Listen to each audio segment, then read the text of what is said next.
and we thought this would be a nice way of kind of highlighting some of the important moments for all of us, but also to kind of enfold them into kind of going back to where we started from. So I'm going to ask Habeeb first, and then PJ secondly.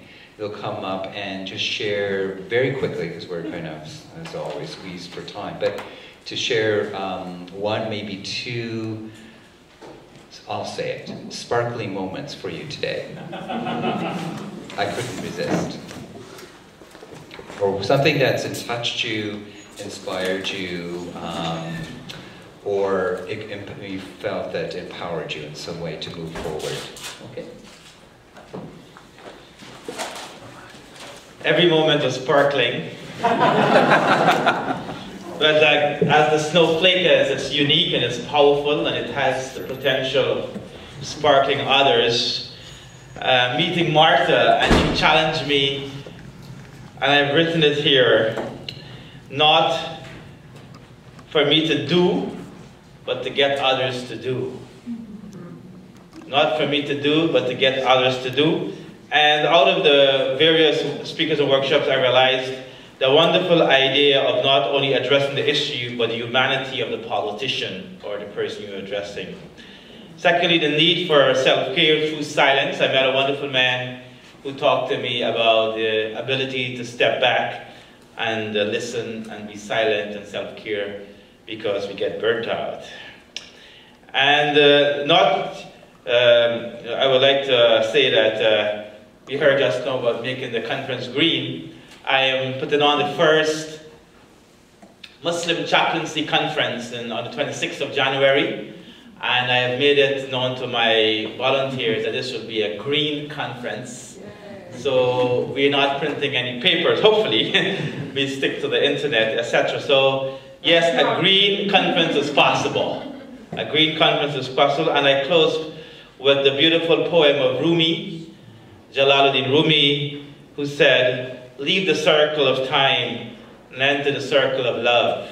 Leave the circle of time and enter the circle of love." Our action is an action of love. Thank you, and a good afternoon.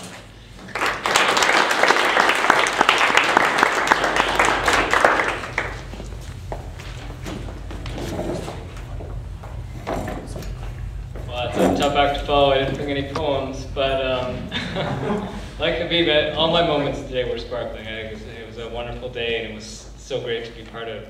So thank you so much for having me. I guess one of the things that stuck out to me was the importance of hope. And like Sherry was saying, drink wine with an environmentalist and you'll be very depressed. It's true. And I think we all need to do a better job of addressing that fear that people have, you know, whether it's about their own situation or the economy or the state of the world, and speak to people's hope, and understand that there are ways that we can be part of the solution together. And I think events like this are just doing such a great job of making that reality. So, thanks. And I also, of course, environmental groups are really happy to be a resource. So anytime anyone needs anything, or if you see an opportunity to work together, definitely get in touch.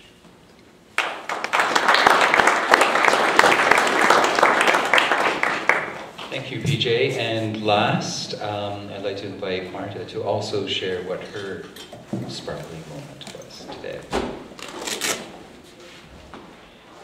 I just want to thank you very much for this opportunity. Many years ago, during the war in my country, I came and did a 10 days for world development here, which lasted 5 weeks. And it was so cold all over. And that's the first time I saw that in some places they put the, they put the car down, but they put it into the switch. And so I thought, oh my goodness, this is what cold is. But anyway, I have been working with a lot of people that you work with, and now I have the opportunity to be at Doha, which I wasn't really too sure I was going to go to, because many of the groups are not going. We call this shrinking political space.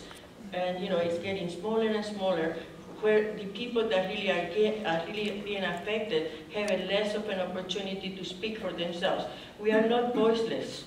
We don't need anybody to talk for us. what we need to make sure is that we create the conditions so that we get heard. Because in our countries they kill us for taking positions. And this is actually happening in my country because of environment and climate change and the needs that the global north has about the minerals that we have and the water and all that. So I work with Monsignor Romero, and one of the things that he asked us all the time was to work with the people. And this is what we are having to ask of each other, how do we work with the people in an effective way? So we don't talk about the others, because the others is us. There is only oneness in the universe, and indigenous people talk very much about it. And so I want to remind all of us that there is a way that has been the alternative. The G20 is the alternative to the genuine way to live, to the authenticity. We have gone and taken medicine instead of practicing being helpful. And so we have and asking from you, let's work together. Let's be not in solidarity, but solidarious. Being solidarious means being one, because solidarity is solid, and then we are one and the same. And so I'm going to Doha. I mean, it's a very hard place to be at. I have been there before, and the work is going to be very, very hard, because now the UN is really very conducted by some of the powers in the north, especially the G20. And so we are asking you, your country is a G20, to be light in the G20 and salt of the earth. Thank you. And I congratulate you for this. Thank you.